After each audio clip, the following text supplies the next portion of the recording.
نئی نسل۔ دیکھنا بہن، میرے بیٹے کا خیال رکھنا، بڑے ناز و نام میں میں نے اس کو پالا ہے، کبھی پھانس چبھنے کی بھی تکلیف نہیں ہونے دی۔ سارا بچپن گڑیوں کے ساتھ اس نے گزارا ہے۔ بہت محبت والا، بڑا نرم دل ہے میرا بیٹا۔ بڑا ہوا تو ہم نے اس کے سارے شوق پورے کیے ہیں۔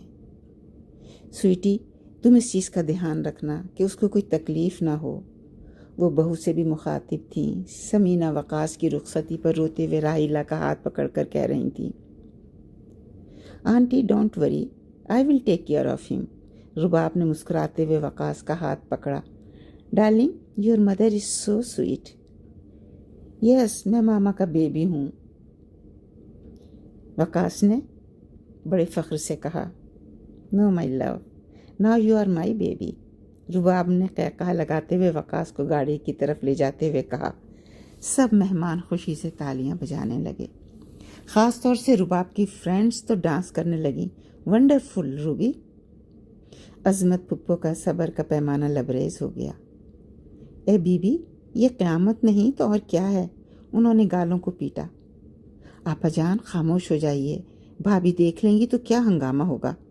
عفت پھپھو ہمیشہ سے بڑی ڈرپوک ہیں، ہمارے منہ بند کر دیں گی؟ کیا دنیا کو بھی سینکیاں کھلا دیں گی؟ عصمت پھپھو کا بلڈ پریشر بھی بڑھ رہا تھا۔ غضب خدا کا، خود تو ساری عمر میاں پر راج کیا، آج بیٹے کو بھی بہو کی غلامی میں دے رہی تھیں۔ پھپھو نے اپنی کرسی عفت پھپھو سے قریب کی۔ ٹھیک ہے آپا جان، یہ تو چھوٹی بھابھی کی انصاف پسندی ہے، جو انہوں نے اپنے لیے پسند کیا وہی اپنی بہو کے لیے پسند کر رہی ہیں۔ عفت پھپھو کی سچائی پسند طبیعت بھی خاندان میں اکثر لوگوں کو پسند نہ تھی، اور اس وقت عظمت پھپھو اور چڑ گئیں۔ ہاں، جب بنیادیں غلط ہوتی ہیں تو عمارت ایسی ہی تعمیر ہوتی ہے۔ یہ تو سارا قصور ہمارے بھائی کا ہے، جو ساری عمر جورو کا غلام بنا رہا، اور اب بیٹے کو بھی کس فخر کے ساتھ بہو کی غلامی میں دے رہا ہے۔ ان کی آواز تیز ہو رہی تھی۔ خاندان کی ساری ہی بزرگ خواتین قریب سرکتی جا رہی تھیں۔ مگر عفت، یہ تو دیکھو، ایسا اس سے پہلے تم نے کبھی نہیں دیکھا تھا کہ دولہا کی اماں بیٹے کو اس طرح رخصت کر رہی تھی، جیسے ہمارے زمانے میں دلہن کی ماں بیٹی کو رخصت کرتے ہوئے داماد اور داماد کی ماں سے بیٹی کا خیال رکھنے کے لیے کہا کرتی تھیں۔ کشور چاچی نے گفتگو کے سلسلے کو آگے بڑھایا۔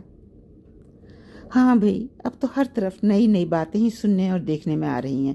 غزالہ آپا نے گہرا سانس لیا۔ نو مام، کوئی نئی باتیں نہیں ہیں۔ بات یہ ہے کہ آپ لوگوں کی فرسودہ رسموں اور اگر میں کہوں ظلم و ستم سے نئی نسل بہت عاجز آ گئی ہے۔ اب ہم مزید برداشت نہیں کر سکتے ہیں۔ ہپوکریسی ہمیں پسند نہیں۔ ہم جو کچھ کرنا چاہتے ہیں کھل کر کریں گے۔ مردوں کی حکمرانی اور ظلم و ستم کا دور گزر گیا، اب دنیا عورتوں کا راج دیکھے گی۔ صبا نے ماں کی آنکھوں میں آنکھیں ڈال کر ساری فرسودہ خواتین کو بڑی دلیری سے جواب دیا، اور وہ سب اس کو تکتی ہی رہ گئیں۔